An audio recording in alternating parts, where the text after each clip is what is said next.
नमस्कार, मी आहे सायली आणि तुमचं डिवाइन लाईफ स्पिरिच्युअल सेंटरवरती खूप स्वागत आहे. सो मी आज परत तुमच्या भेटीसाठी आली आहे. त्याचं महत्त्वाचं कारण आहे, आज आहे 29 फेब्रुवारी.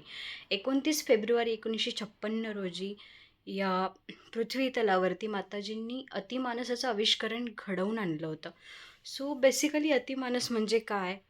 आणि आपण त्याच्यासाठी काय केलं पाहिजे? अशा कुठल्या शक्यता आहेत, ज्या अतिमानवीय युगामध्ये क्रिएट होतील. सो आपण आज त्याच्याबद्दल बोलणार आहोत. सो बेसिकली आपल्याला हे समजून घेतलं पाहिजे, की श्री अरविंद आणि माताजी यांचा जो योग आहे, तो पूर्ण योग आहे. तुम्ही कुठल्याही मार्गाने जा, ज्ञान, भक्ती, कर्म, पण तुम्ही शेवटी तिथपर्यंतच जाऊन पोहोचता. सो पूर्ण योग म्हणजे काय, हे अगोदर आपण समजून घेतलं पाहिजे. ओके. सो पूर्णयोग म्हणजे ज्ञान, भक्ती, कर्म या तिघांच्याही एकत्रीकरणातून जो योग तयार होतो, तो पूर्णयोग. आणि एक्झॅक्टली हाच योग श्री अरविंदांनी योग समन्वयमध्ये अगदी खूप चांगल्या रीतीने मांडलेला आहे. त्यांचं डिवाइन लाईफ तर अप्रतिम आहे.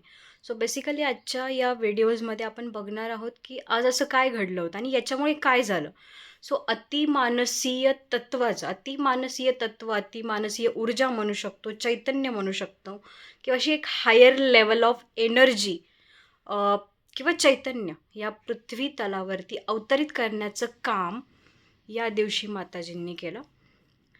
बेसिकली याच्यामुळे काय झालं, तर ज्या जड वस्तू आहे किंवा त्यांची मुवमेंट होत नाहीत, नॉट ओन्ली जड वस्तू, तर ज्या सजीव आहेत, निर्जीव, दोन्ही गोष्टींमध्ये चैतन्य ॲक्टिवेट करण्याचं काम आणि त्याला एका वेगळ्या लेवलला नेण्याचं काम या दिवशी घडलं. सो आपण हा दिवस का सेलिब्रेट केला पाहिजे? कारण या दिवशी अशी एक शक्यता मांडण्यात आली आहे, की मानवाची अतिमानवीय रूपामध्ये प्रकट होण्याची शक्यता या दिवशी वर्तवली आहे, की मानवाची पुढची जर प्रगती कुठली असेल, तर ती म्हणजे अतिमानवीय योग किंवा अतिमानव. आता अतिमानव म्हणजे एक्झॅक्टली नेमकं काय? तर अतिमानव म्हणजे त्याला वेगळं आकार, वेगळं शरीर, तो वेगळा दिसेल, वेगळ्या शक्ती त्याच्याकडे असतील, असं काहीही नाही आहे. ॲक्च्युली अतिमानव म्हणजे आंतरिक किंवा तुमचा जो कॉन्शियसनेस आहे सध्याचा, तो हायर लेवलला रीच होणं किंवा तिथपर्यंत तो पोहोचणं. आता आपण जे सगळे आहोत, तो आपला नॉर्मल कॉन्शियस आहे. आपण या मटेरियल लाईफमध्ये जगतो, जीवन रोज सर्व्हाइव्ह करतो.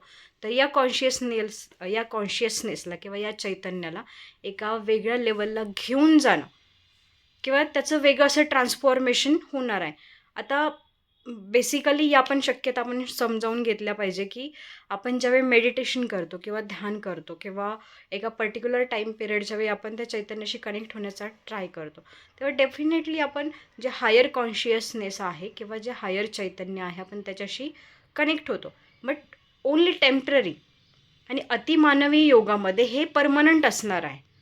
हायर कॉन्शियसनेस ते प्रेझेंट असणारे, प्रत्येक ठिकाणी तो असणारे, एव्हरी मटेरियल लाईफमध्ये, प्रत्येक कणाकणामध्ये, प्रत्येक चैतन्यामध्ये हायर कॉन्शियसनेस इथे असणार आहे. आणि याच्यामुळे होणार काय?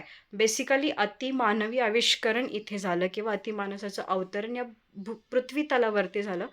तर याच्यामुळे काय होणार आहे ते आपण समजावून घेतलं पाहिजे किंवा आपल्याला ते माहिती असलं पाहिजे. ज्यावेळी हायर कॉन्शियसनेस इथे क्रिएट होतो, त्यावेळी इथली जी अपरिपूर्णता आहे, ती निघून जाते. दुःख, जरा, व्याधी या सगळ्या गोष्टी ज्या आहेत त्या आपोआप रिमूव्ह होऊन जातात. कारण या लाईफमध्ये किंवा मटेरियल लाईफमध्ये पृथ्वी तलावरती या गोष्टी आहेत. दुःख आहे, जरा आहे, व्याधी आहे, म्हातारपण आहे, सगळ्या गोष्टी आहेत. आणि या न जाणाऱ्या आहेत.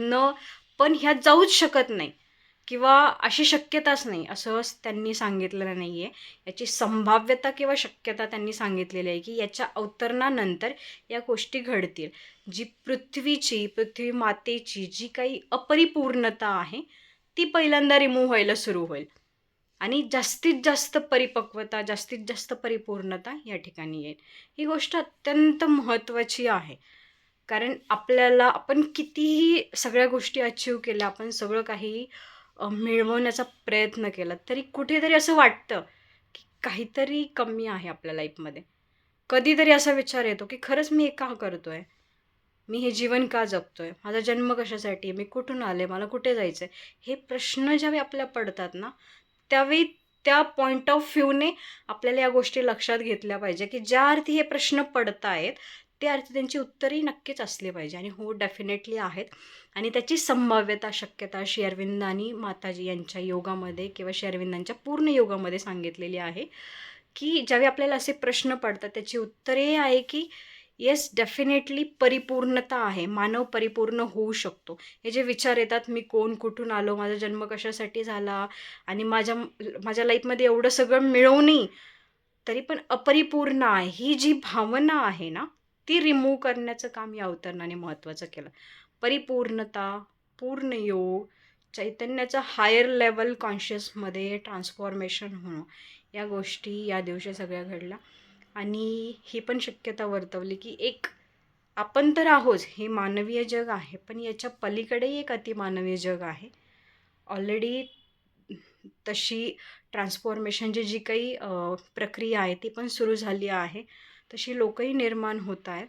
आणि त्या जगामध्ये जर तुम्हाला स्थान हवं असं असायला पाहिजे असं जर वाटत असेल तर आपण काय केलं पाहिजे, तर आजचा दिवस त्यासाठी महत्त्वाचा आहे.